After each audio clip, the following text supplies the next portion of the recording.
In this video, I'm going to do a short orientation for you to PSY 400 Senior Research 1 in the fall of 2022.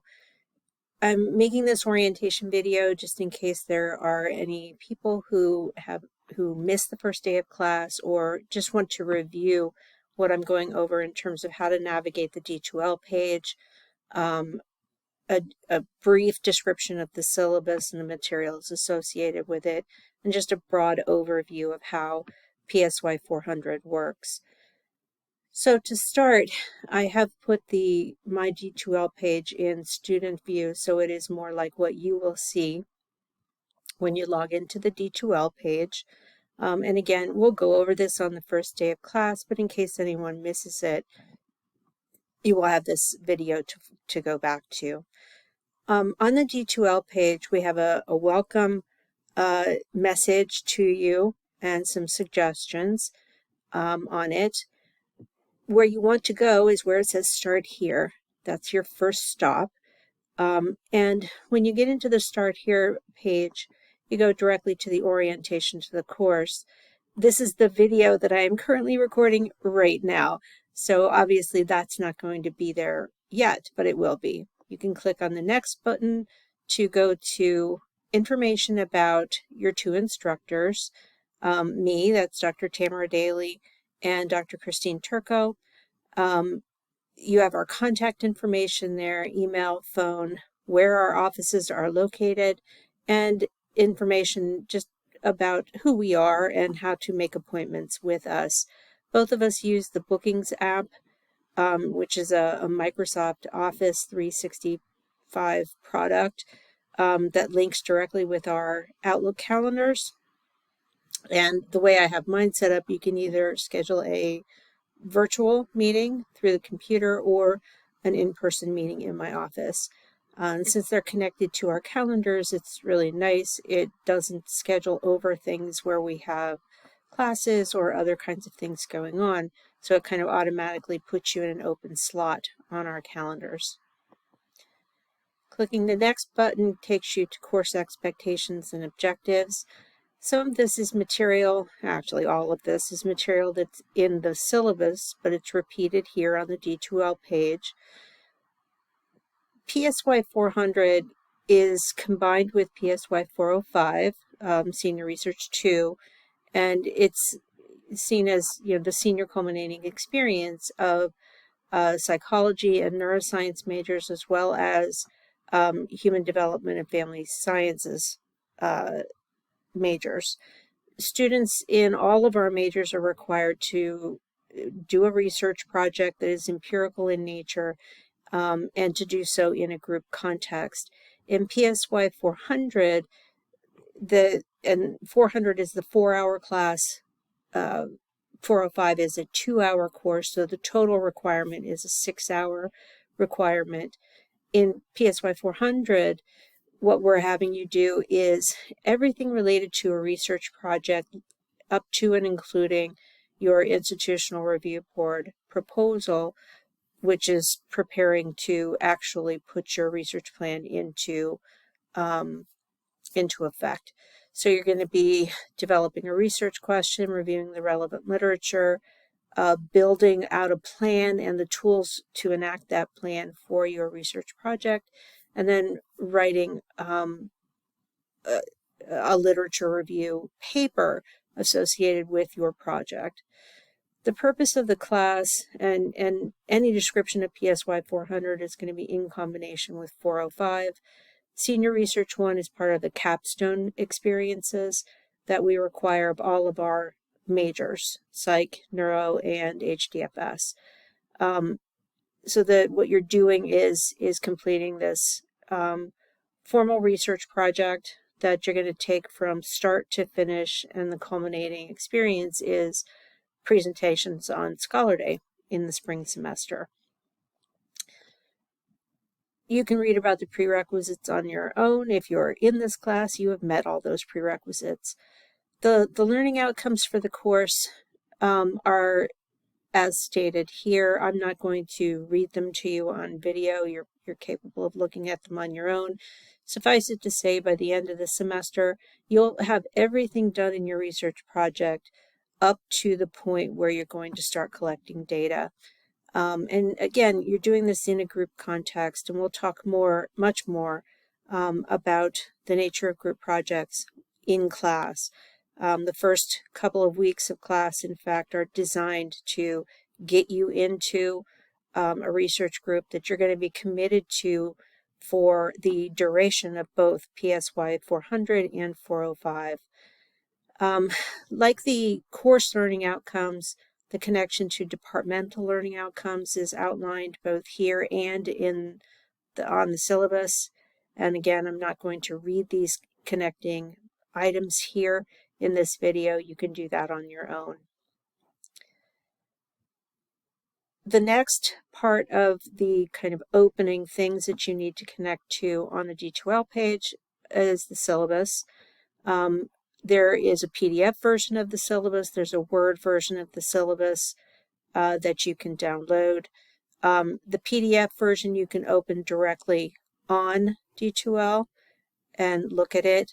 As I said, many of the elements of the syllabus, almost all of them in fact, are repeated on the D2L page in different locations with different tabs. So all of this information is going to be repeated, but this is the place you can go to look at everything in one place.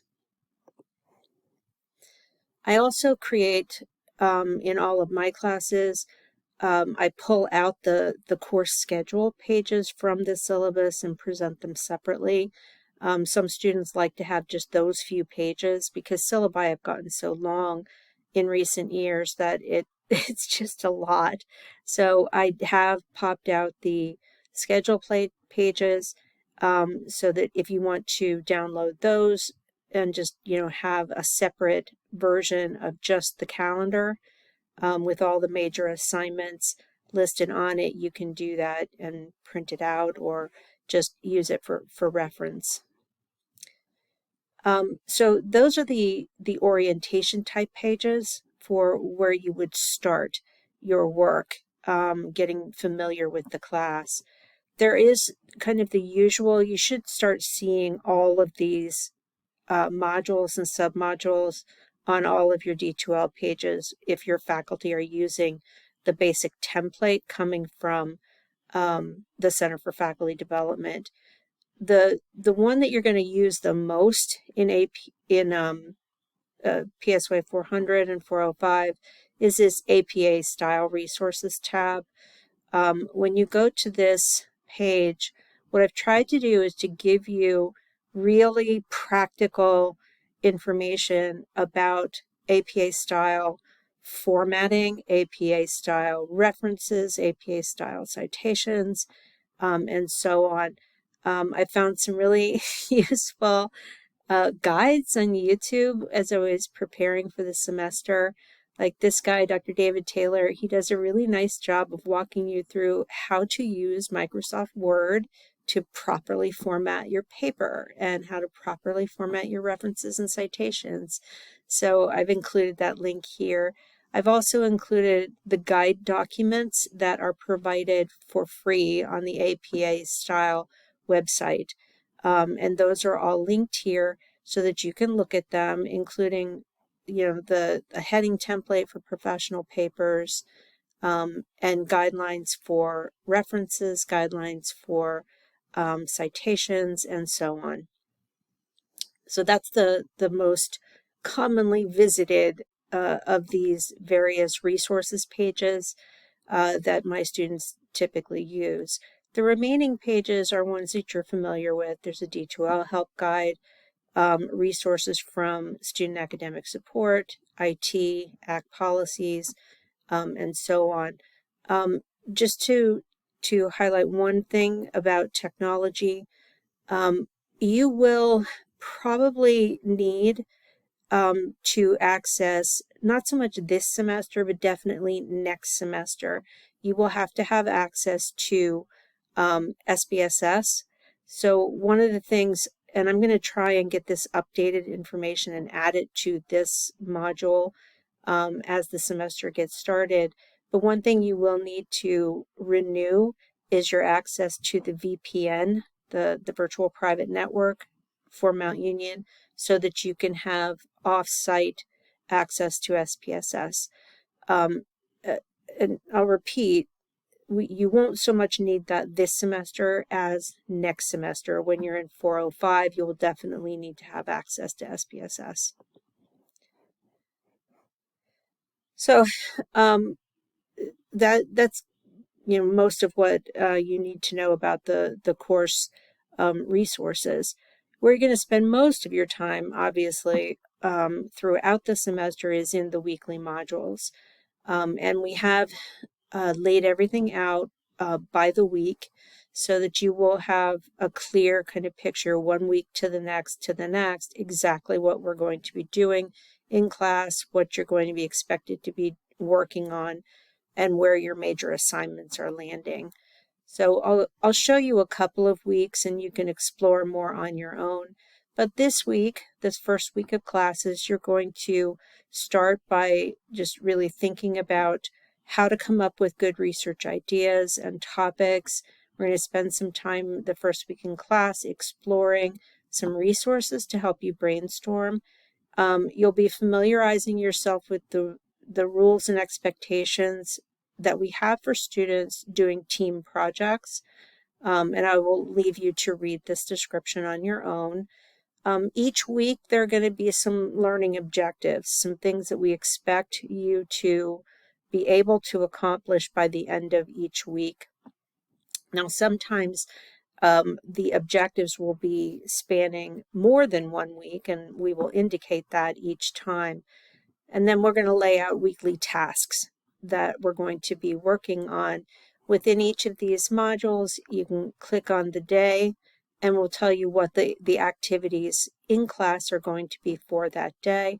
If there are assignments that are going to be due either during class or at some later point during the week, those will be outlined for you.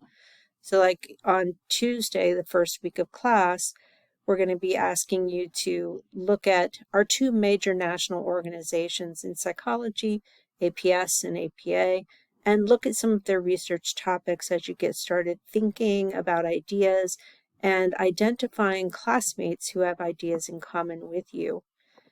On Thursday, we're going to continue that conversation and get you to start putting some of those ideas in a form that we can look at. So we've created these interest forms. They're on D2L, they're in the form of quote-unquote quizzes, but they're just a way for you to answer some questions and we can look at them. So we'll start, kind of culling through your responses and identifying commonalities, and that'll help you to identify people who have similar interests to yours.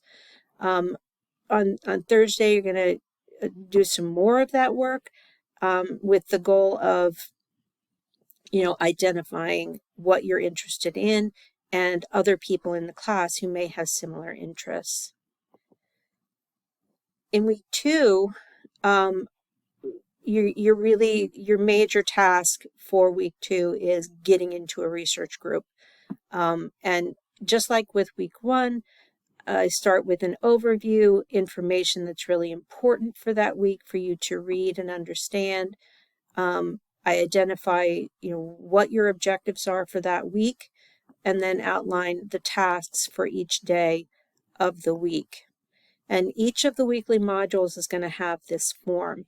You'll notice that on each module, you can either go back a week or forward a week, which is really handy if you ever need to go and find a specific week after you've already maybe it's week 7 and you want to go back and look at week 2, you just have to go back to the weekly modules and select the one that you're interested in looking at. So that's a brief summary of how the D2L page is laid out and some of the expectations. We're really looking forward to getting to work with all of you, and it's going to be a good semester. So welcome.